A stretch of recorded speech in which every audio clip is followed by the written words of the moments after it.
Private corporate విద్యా సంస్థలు ఏ విధంగా మోసం చేస్తున్నాయో ఎగ్జాంపుల్ వివరిస్తా చూడండి. కార్పొరేట్ స్కూళ్ళల్లో బుక్స్ అండ్ యూనిఫామ్ అని అప్రాక్సిమేట్లీ ఒక 15,000 వరకు సుమారు వసూలు చేస్తున్నారు. అందులో బుక్స్ యూనిఫామ్కు ఖర్చు అయ్యేది సుమారు 7,000. కానీ వీళ్ళు ప్రత్యేకంగా వాళ్ళ ఎంఆర్పిని క్రియేట్ చేసుకొని 15,000కి అమ్ముకుంటే ఒక విద్యార్థికి 15,000 మైనస్ 7,000 అంటే 8,000 వసూలు చేస్తున్నారు.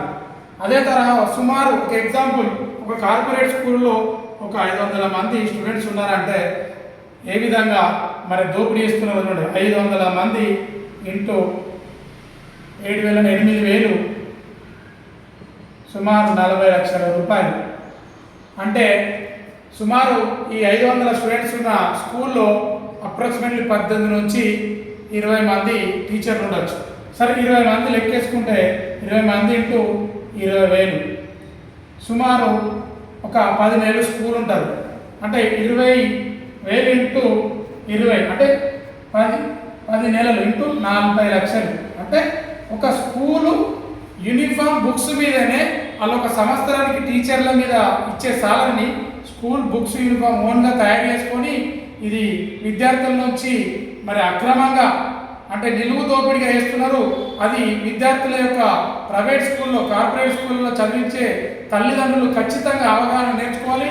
ఎలా అంటే మనకు ఈ బుక్స్ ఇచ్చే కాడ ఈచ్ అండ్ బుక్స్ యొక్క ఎంఆర్పి రేట్ కానీ ఆ బుక్స్ యొక్క ప్రైస్ కానీ వివరణ ఇవ్వమంటే ఎక్కడ స్కూళ్ళలో ఇస్తలేరు, బిల్స్ కూడా ఇస్తలేరు.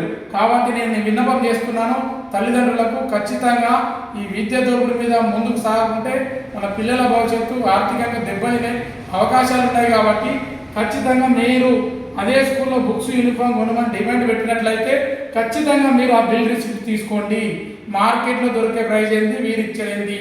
సో అక్కడ వీళ్ళు ఓన్ ప్రింట్ చేసుకొని ఓన్ అడ్వర్టైజ్మెంట్ చేసుకొని వాళ్ళ స్కూల్ అడ్వర్టైజ్మెంట్ నోట్బుక్స్ల మీద చేసుకొని విద్యార్థుల దగ్గర డబ్బులు వసూలు చేసి మరి ఈ విధంగా విద్య అనేది ఒక వ్యాపారంగా తయారవుతున్నది. కాబట్టి ఖచ్చితంగా ప్రతి ప్రైవేట్ స్కూల్లో చదువుతున్న తల్లిదండ్రులు ఆల్మోస్ట్ విద్యావంతులై ఉంటారు. దీని మీద అవగాహన నేర్చుకొని ఖచ్చితంగా రాష్ట్ర వ్యాప్తంగా ప్రైవేట్ స్కూళ్ళ దోపిడీ అరికట్టే విధంగా ఉద్యమాన్ని చేపట్టాలి. ఆ ఉద్యమం కొరకే మీరు ఖచ్చితంగా చేయుతనివ్వాలి. ఖచ్చితంగా మేము ముందు నడిపిస్తామని మేము తెలియజేస్తున్నాము.